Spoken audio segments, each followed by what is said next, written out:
আমি কাজী আলী একজন জুয়েল, ভাগ্যকুল হন্ড্রাল স্কুল অ্যান্ড কলেজ অ্যাডহক কমিটির নবনির্বাচিত সভাপতি, এবং আমার সাথে আছেন Mohammad Shafiqul Haider Masud, school and college managing কমিটির অভিভাবক প্রতিনিধি।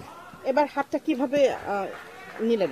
এবার হাট আমরা সরকার মনোনীত, সরকার নির্ধারিত রেটে আমরা প্রতিদ্বন্দ্বিতা করে হাটে এনেছি, এবং আমরা হাট স্কুলের মাঠে মিলানোর উদ্দেশ্যে আমরা স্কুলের প্রিন্সিপাল সাহেবের নামে সর্বসম্মতভাবে হাটটা ডেকে এনেছি। তবে আমরা প্রতিযোগিতা করে এনেছি, এবং আমরা সবাইকে নিয়ে, অত্র এলাকার সকল মানুষকে নিয়ে, দল মত নির্বিশেষে, বিশেষ করে আমাদের এলাকার যারা হাটঘাটের সাথে জড়িত, আমাদের বিএনপির বর্তমান সভাপতি সাহেব এই হাটের সাথে রবিউল আমিন খান, রাদিখাল ইউনিয়ন বিএনপি সভাপতি, এই ইউনিয়ন বিএনপির সাবেক সভাপতি আবুল হোসেন তালুকদার, এমদাদুল হক মিলন, সকল মোহাম্মদ সেলিম ভুইয়া, দেলোয়ার, আমরা এলাকার রাজু মোরল, জুয়েল মির্জা, বিনা, এই সবাইকে নিয়ে আমরা হাটটা মিলানোর চেষ্টা করছি সর্বসম্মতভাবে। পাইকারদের জন্য কি সুবিধা থাকবে? পাইকারদের জন্য এখানে থাকা খাওয়ার ব্যবস্থা থাকবে, পাইকারদের জন্য ওই নিরাপত্তাজনিত ব্যবস্থা থাকবে।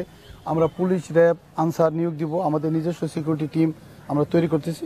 পাইকাররা নির্বিঘ্নে চলাফেরা করতে পারবেন, যেতে পারবেন, তাদের টাকা পয়সা কোনো ক্ষয়ক্ষতি না হয় সেইভাবে আমরা সচেতন থাকবো ইনশাল্লাহ।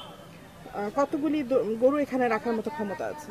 আমাদের এখানে আপনি হাটের যে আমাদের অবকাঠামো যেটা করছি আমরা, আপনি দেখেন, ঘুরে ঘুরে দেখতে পারবেন, সেখানে আশা করি আমাদের এখানে 4-5 হাজার গরুর স্থান সংকলন আমরা করতে পারবো। ভাগ্যকুল মান্দা অস্থায়ী গরু ছাগলের হাটে আপনারা পাইকাররা দূর দূরান্ত থেকে আসবেন, আমাদের এলাকার গরু এখানে উঠবে, এবং অত্যন্ত সুশৃঙ্খলভাবে আমরা এবার মনিটরিং করব। এলাকার লোকজন যারা আছে তাদের জন্য যথেষ্ট সুবিধা এবং ছাড় আমরা দিব, এবং আমরা যারা হাট কমিটির সাথে আছি আমাদের শপথ হলো আমরা কেউ কারোর সাথে রাগারাগি করবো না, কোনো খারাপ ব্যবহার করবো না। পাইকারদের নিরাপত্তা এবং আমাদের কাস্টমারদের নিরাপত্তা, এটা ব্যাপারে আমরা সচেতন থাকবো ইনশাল্লাহ।